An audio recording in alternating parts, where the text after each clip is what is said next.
Hello, hello, hello. What is going on? Happy Friday. Oh my gosh, it is Friday. Who's excited? I'm excited. I can't wait to have a glass so it doesn't fall. Okay, so what are some of the most common signs of herpes? Okay, so obviously a blister. That's going to be the most common sign. But it can be anything from swollen lymph nodes, flu-like symptoms, aches, which are also flu-like symptoms, and then obviously some bumps or blisters. So for me, I mean, these blisters were things that you could not miss. You could not miss them. Like, no doubt. However, there are some people that are like, I never got blisters. I had no idea. I didn't know this was happening. I didn't know I got this. I didn't know I had herpes. I never had an outbreak. I never had a blister. So it can be misdiagnosed or misconstrued or you can just look at it wrong and think, oh, it was a bug bite, or oh, it was a little scratch, or I must have nicked myself shaving or something like that. But most signs are flu-like symptoms, and then a blister. So some of them, and they also can look like paper cuts, so it can be a little confusing. They look like paper cuts opposed to like a full-on blister. But those are the most common signs. Thank you for all the work you do. It really helps so much. Oh, you're so much appreciated. Thanks, Jennifer. And also, how do I know I'm having an outbreak when I'm HSV1 genital and they don't show?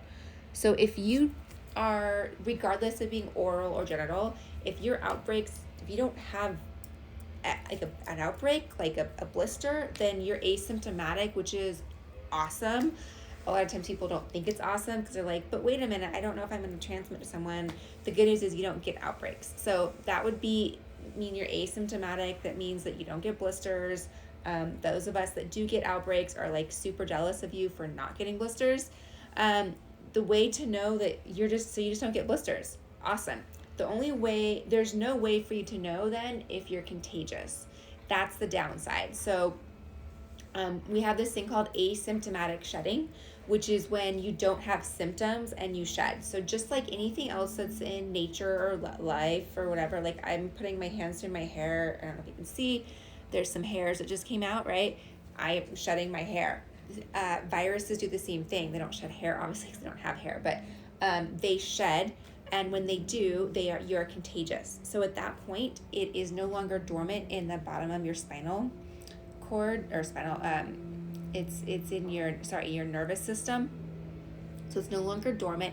It comes up to the surface of the skin where you're infected. So if you have genital, it'll be your genitals. If you have oral, it'll be in your oral region. And it comes up and there's no outbreak, there's no signs, there's no symptoms, there's no itch, there's no tingle, there's no fever, there's no anything. So the host, meaning us, we don't know we're contagious. So that's the only kind of downside, is we don't know. I kind of look at it as like good news. Like, I can't control it, so I'm not going to worry about it. What are the possibilities of transmitting virus if you're asymptomatic? If you're asymptomatic, the possibility is the same as being symptomatic. The only thing is you have less chance. I mean, you don't have outbreaks. So outbreaks are when you're most contagious and when you're shedding. Those two times are when you're contagious. So obviously you're not going to be having an outbreak. So that cuts down on potential transmission. The only time would be when you're shedding. And the problem is with that, you don't know. So yeah. My question is washing clothes. Should we wash our clothes separately? No, not at all. Like, don't worry about that. Just wash your clothes, obviously. The virus is going to die within a few hours. I would say at least 24 hours it would be dead. A virus needs a host. So, like bacteria needs food, water, a virus needs a host. So you are the host. I am the host. If the virus isn't on us or in us, then it dies. So if we die, the virus dies, right? It doesn't like hop off to somebody else. It's not like a flea or something. And it's not going to live by itself in our clothes. Eventually, it will be alive for a little bit, like viruses live on surfaces for a little bit, right? But it's going to die. So no, you don't need to wash your clothes separately or do anything special for that matter. That's a great question though, because I wondered that as well when I was first diagnosed. Do men have less outbreaks than women?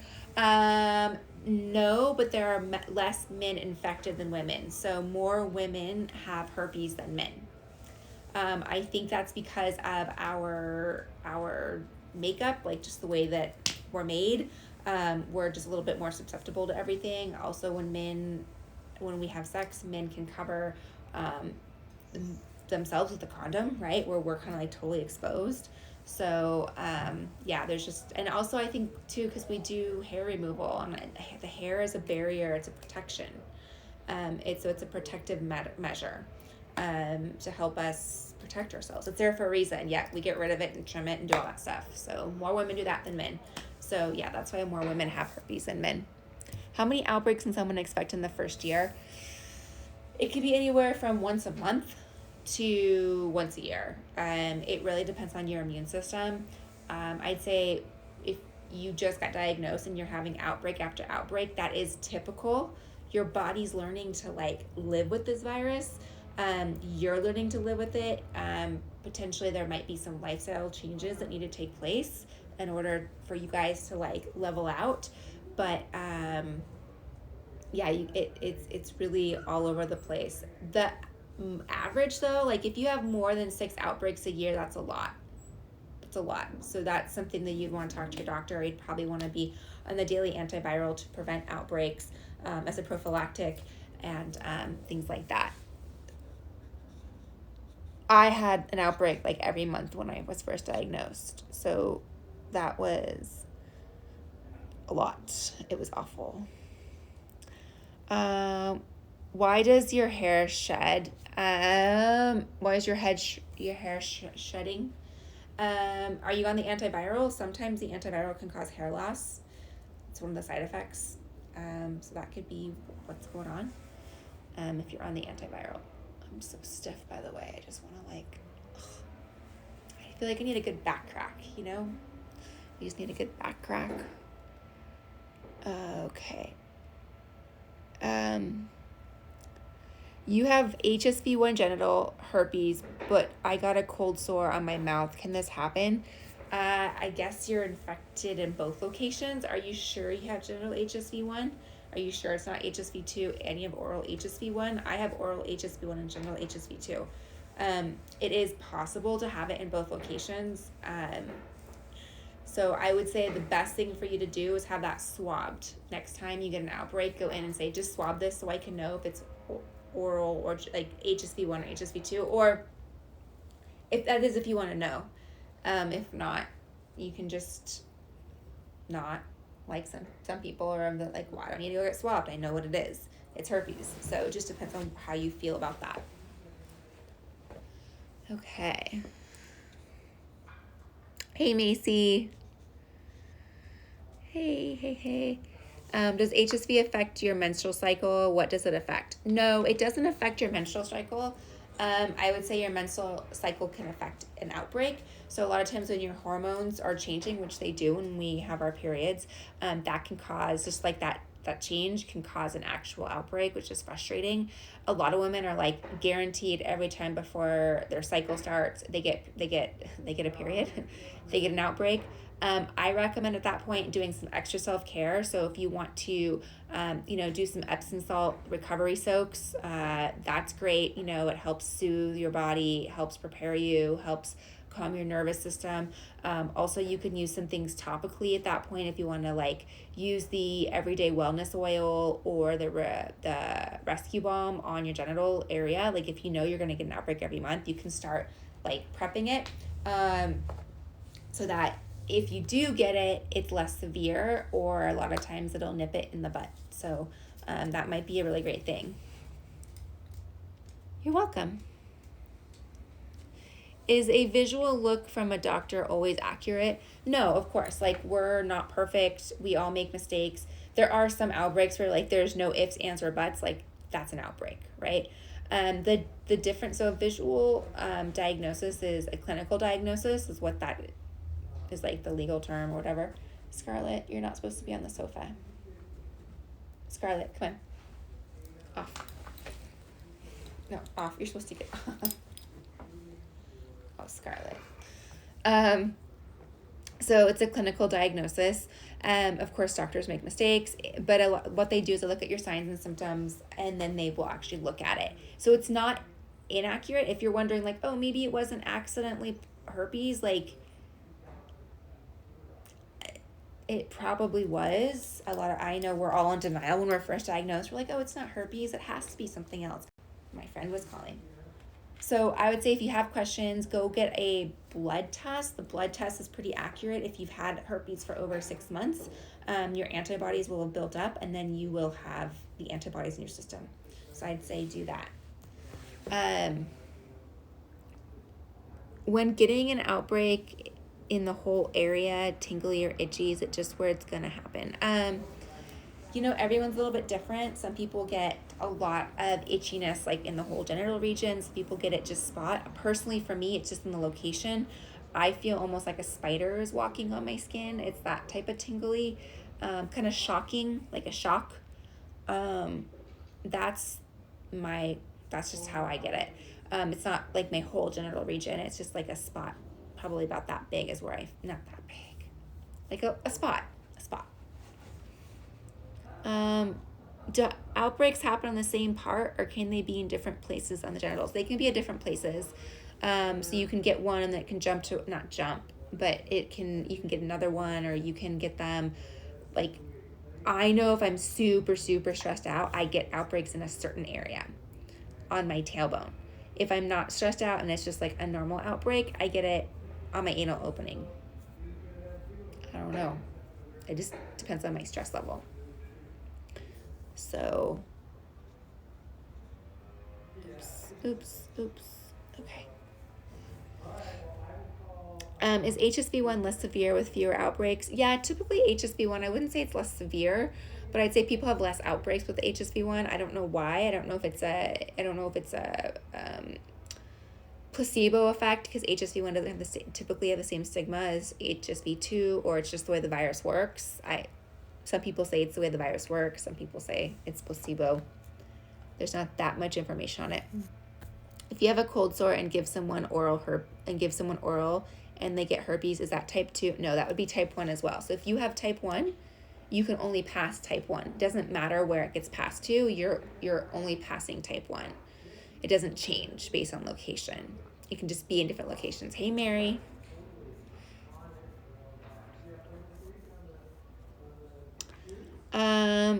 How come I never talk about HPV? I don't know. Well, I'm just an expert in herpes. That's something I wanted to open up about 4 years ago. So that's just kind of where I stand on that. I am not an expert in HPV. I do know that HPV is human papillomavirus, which is a wart. We all have it. When I say we all have it, probably 90% of us have HPV. It is, it's warts. I used to get warts on my hands as a kid. I still have a scar, like, oh, can you see it? Like right there, that little white spot. It's from a wart that I had removed. I had warts removed on my knees. But then there are certain warts that can be sexually transmitted that are potentially can cause cancer. So that's kind of the big like hoopla of it. So what specifically do you want to know about HPV? And I'll see if I can open up about that. Have you always had your outbreaks in that location, or has it shifted? It has shifted. It was kind of more vaginally, like in the vaginal opening. And now it's kind of shifted for me, which I'm fine with. Like, I like it there, I guess. Like, I better like it there, right? I'm going to have it for the rest of my life. So I better like the spot that it chose. But yeah, that's where it is. If there's any type of, like if I go like riding a bike, or there's any like horseback riding or something like that, and there's friction, sometimes I will get them vaginally, but that's very rare for me. So it's typically there, and it kind of moved to that area. It didn't like, it's not gonna like jump to my knee, right? But like it just kind of moves in an area and it finds a spot. It could move throughout my life to another spot. It's not gonna like show up on my rib cage, but within that same area. Did you get HPV from the same person who gave you HSV? No, very different people. I'm trying to even think. I don't believe so. You don't know who you get HPV from. You don't have to be sexually active to get it. So I don't know. I have no idea. It's not that big of a deal though. None of it's a big deal, right? It's just an annoying wart or whatever. That's it. The virus is dormant. Does it mean that you can't spread it? Correct. When the virus is dormant in your system, you're unable to transmit it. It's when it's shedding or when it's active, which active means an outbreak, is when you're contagious. Is a C-section safer than having a vaginal birth when you have herpes? I would say that's between you and your doctor. My doctor said you can still transmit HSV, genital HSV via C-section, because some people, because where the C-section happens, I don't know if you can see it, but it's like in that area, it's on the fupa, I guess, I don't know. And in that area, people can have herpes as well, but it just depends on where you have herpes, of course. It's up to you and your doctor what you want to do. I had a vaginal birth. I felt comfortable with taking the risk. I had a less than 1% chance of transmitting it to my son. So that was the risk I was willing to take. Does herpes leave a scar? Because I have something that looks like herpes and it hasn't gone away. So herpes outbreaks should go away within longest would be 2 weeks. If it hasn't gone away in 2 weeks, I would get that checked out. Maybe it's something different.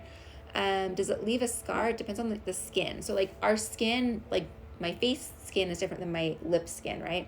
The lip skin or genital skin is very similar. It's more tissuey, a little more elasticy, and that skin typically doesn't scar, where our skin, on our face or our hands or our arms, whatever, that type of skin scars.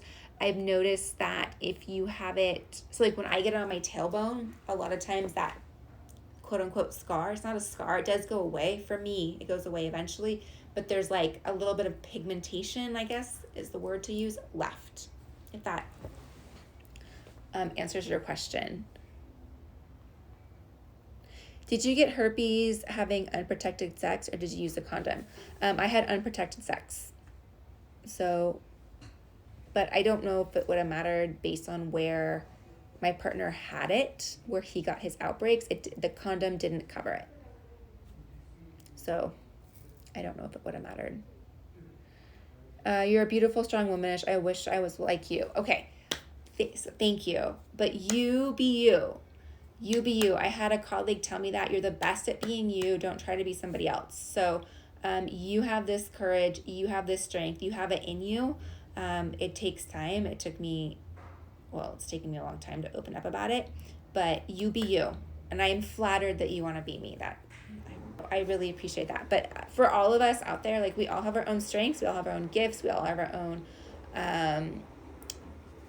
our own weaknesses. We have our own insecurities. We have our own we're oh yeah, I can go do this. But be patient with yourself. There's things I struggle with, that I'm why won't I be here sooner? Why isn't this happening or whatever? And why do I see other people this and da-da-da? We all can do it. We just have to do it. Thanks, Smokey. Hey, Carla.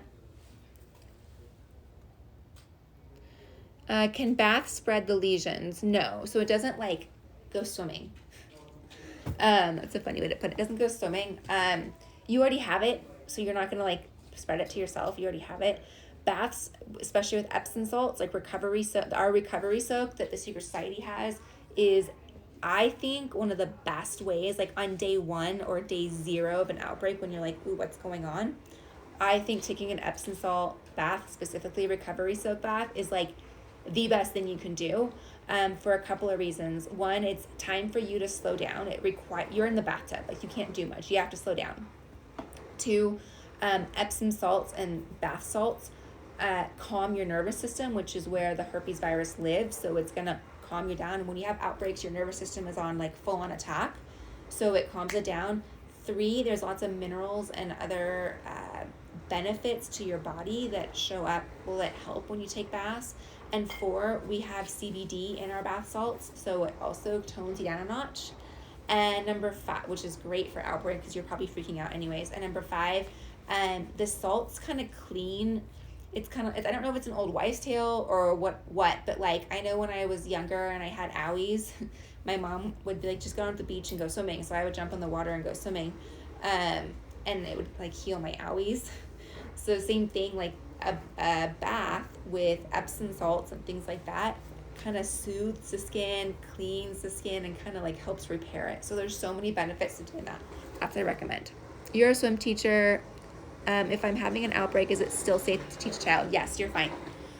It does not, you're good.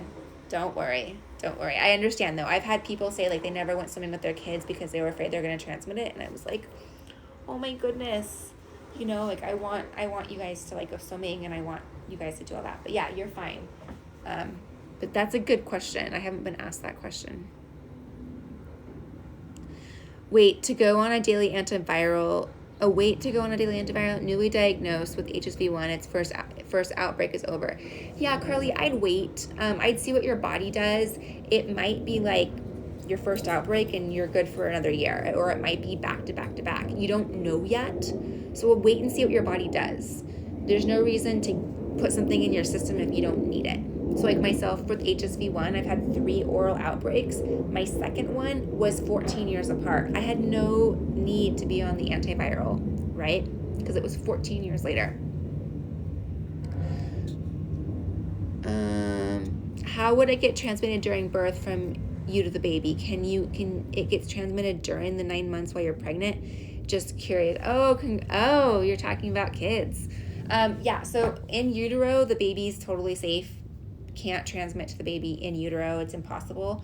And the herpes can only be transmitted during, it's skin to skin.